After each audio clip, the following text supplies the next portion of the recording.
Everyone, welcome back to my channel. और आज के वीडियो में आपके कुछ डाउट्स है जामिया मिलिया से बीएड करने को लेके, जिसके फॉर्म अभी निकले हुए हैं। तो आज आपके सामने चंद्रभान पाल सर आने वाले हैं और वो आपके सभी डाउट्स जो भी आपने मुझे भेजे हैं उन सभी का आंसर करेंगे। तो वेलकम चंद्रभान सर, आइए।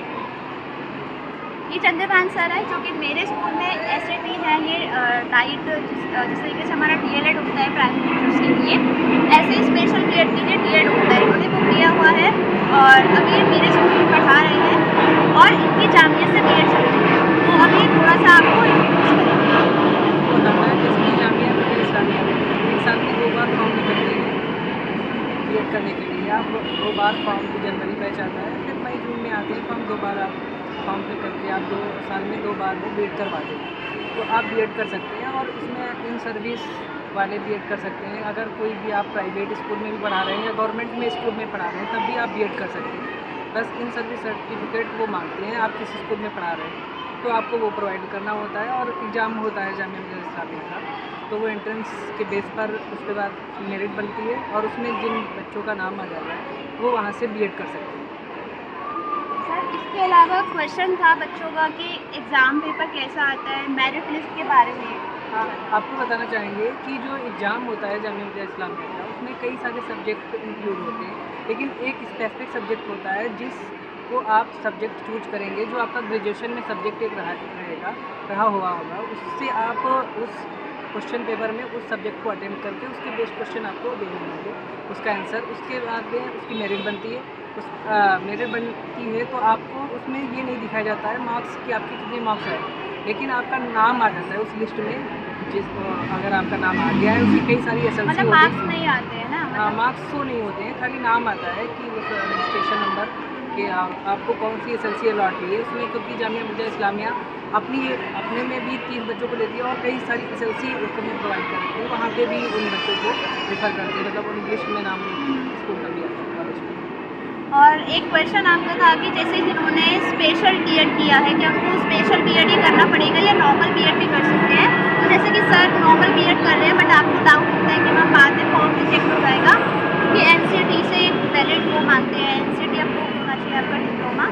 बट सर का RC अप्रूव्ड है और इनकी अभी जो बीएड है वो जामिया से चल रही है। आप बाकी इनका खुद का एक्सपीरियंस भी सुन सकते हैं। जैसा मैं आपको बताना चाह रहा हूँ कि जिसने स्पेशल DLED कर रखा है या DED कर रखा है, क्योंकि जो स्पेशल DED करते हैं उनको जब वो BED करते हैं तो उनको ये संशय होता है कि वो नॉर्मल BED करें या स्पेशल BED करें। तो आपको मैं अपना एक सजेशन देना चाहूँगा कि अगर आप नॉर्मल BED करते हैं तो आप वो कर सकते हैं। लोग पहले तो डाउट यही रहता है कि हम कर पाएंगे या नहीं कर पाएंगे, तो वो कर सकते हैं। और दूसरी चीज़, उसमें डबल बेनिफिट आपका हो जाता है।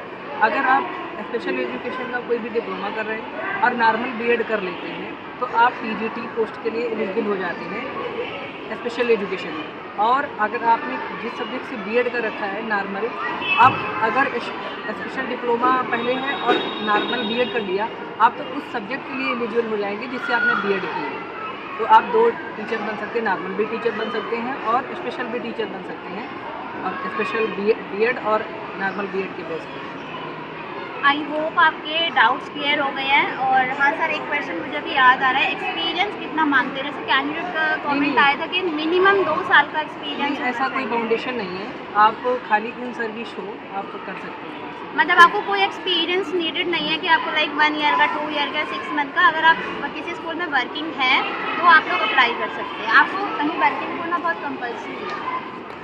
और अगर आपके कोई डाउट रहते हैं तो आप लोग कमेंट सेक्शन में कमेंट कर सकते हैं। बाकी thank you so much sir, आप चैनल पे आए और आपने अपना अगर कोई आपको शेयर किया।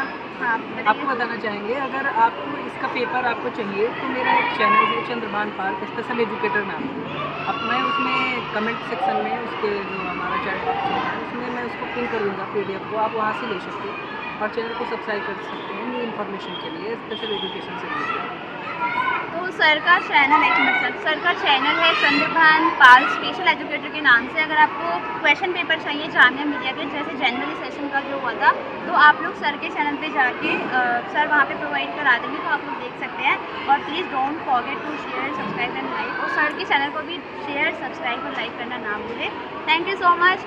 अभी भी आपका कोई क्वेश्चन है तो कॉमेंट सेक्शन में कॉमेंट कर देना। Thank you.